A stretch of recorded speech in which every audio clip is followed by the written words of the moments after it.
नमस्कार, मैं दौलत शर्मा और आप देखना शुरू कर चुके हैं एसपीएन 9 न्यूज और आपका स्वागत है हमारी आज की बड़ी खबर में। आज की बड़ी खबर आ रही है कर्नाटक से।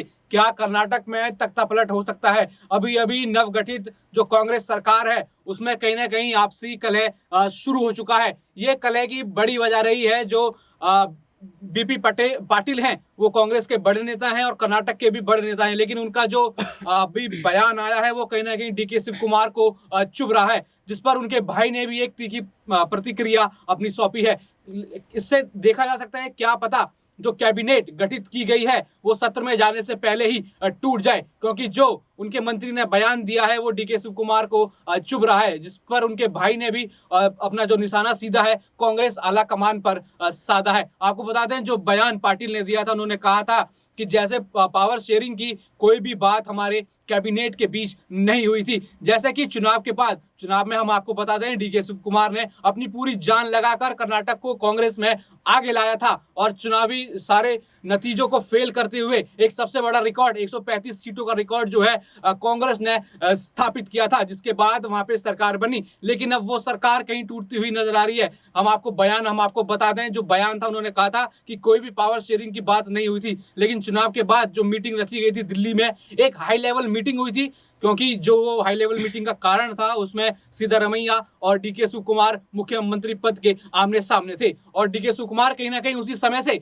कांग्रेस पार्टी से बिछड़ते हुए नजर आ रहे थे। उस समय उन्होंने कांग्रेस से किनारा कर लिया था, मगर कांग्रेस ने उनको खूब मनाया और वापस उसको पार्टी में लेकर आए और उनको उप मुख्यमंत्री पद से सम्मानित करके उनको वहां बिठाया। लेकिन अब उनकी वो सीट भी खतरे में नजर आ चुकी है, क्योंकि जैसा उन्होंने बयान दिया कि जो वोट शेयरिंग की जो सीट शेयरिंग की बात है बिल्कुल भी नहीं की गई थी। आलाकमान की तरफ से ये सूत्रों के हवाले से बयान आए थे कि जो पावर शेयरिंग है वो कर्नाटक में होगी। 2.5 साल के लिए सिद्धारमैया मुख्यमंत्री रहेंगे और उसके बाद 2.5 साल के बाद 2024 लोकसभा चुनाव जो है पूरी तरीके से डीके शिव कुमार मुख्यमंत्री के रहते हुए संभालेंगे। लेकिन अब वो कहीं ना कहीं वादा खिलाफी कांग्रेस करती हुई नजर आ रही है, जिस पर डीके शिव कुमार उनके भाई नाराज हैं। और उसी तरफ बीजेपी भी लगातार मौका ढूंढ रही है, क्योंकि उनकी सत्ता छिन जाने से बीजेपी दबी दबी आवाज में कहीं ना कहीं उनकी बौखलाहट हर राज्य में नजर आ रही है और बौखलाहट कर्नाटक में भी अब उनकी नजर आएगी। कहीं ना कहीं बीजेपी